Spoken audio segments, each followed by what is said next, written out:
It's quite pathetic. Osimhen is the 8th best player in the world, by far Serie A's best striker and the Football of the Year. He's literally on the same level as Kylian Mbappe and Haaland.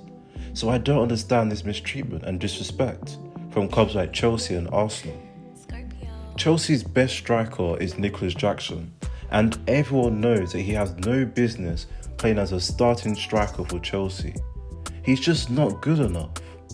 Arsenal, on the other hand, continue this narrative that they are Premier League contenders without actually having a goal-scoring striker. Why are these teams so reluctant to sign Osimhen or at least Ivan Toney? They don't actually have any other alternatives. My message to Chelsea is, why procrastinate and wait if you're not willing to sign Osimhen, and then you offer him a salary that no one of his quality would ever accept? If salary was an issue, as some people are saying, which is straight out blasphemous, as one of the most lucrative teams in the world, they definitely have the means to sign him. But let's presume that they didn't. Why entertain the idea of signing Osimhen? Why string him along all summer until deadline day? Chelsea have multiple players with long 8-year, 9-year contracts. Fofanas at $200,000 per week, Sterling $325,000. None of these players compare to Osimhen. This rigidness has compromised Osimhen and his morale to the point that Napoli have excluded their best player from their squad list, signed Lukaku, and gave him his shirt number before any deal had been agreed between the two clubs.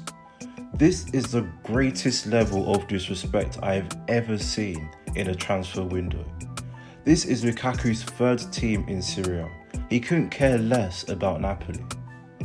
Osimhen brought Napoli a Serie A title, scoring 26 goals that season, led that team to the knockout stages of the Champions League.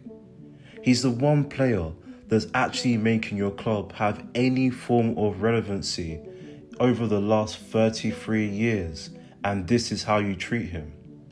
You sign a replacement before any deal had been reached. Give Lukaku the number 9, despite not playing a single minute for the club. Absolutely disgusting. This is by far the greatest disrespect of a superstar that I've ever seen in football. This young lad has done far more than what was required for your club. Why is it wrong for him to want to move and pursue other dreams and aspirations?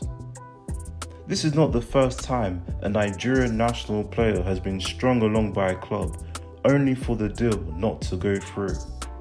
Back in 2013, Peter Odemwingie actually drove from West Brom to QPR. As he arrived, it turned out that no deal had been agreed between the two clubs. I just regret that Osimhen even had dealings with Chelsea. I understand the lure of playing in London and in the Premier League, but to be honest, Chelsea never really wanted Osimhen because there was no urgency to sign him. They like yes men like Nicolas Jackson. This organisation and the way it's run, they do not deserve a player of Victor Osimhen's calibre.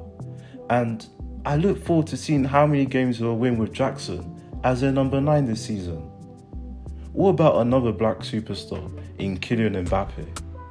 When he said that he wouldn't extend his contract with PSG, the club left him out of their pre-season tour in Japan 2023, threatened to bench him for the entire season if he didn't change his mind, and even considered banning him from attending matches at the stadium.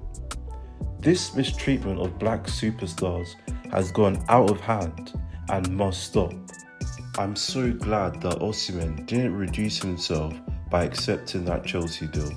He's a person and player of high value. I've been following Osimhen for the last 10 years. This is before he even stepped foot in Europe. If you want to see a small side story related to this incident, then please check out my other video on Osimhen. Thank you for watching.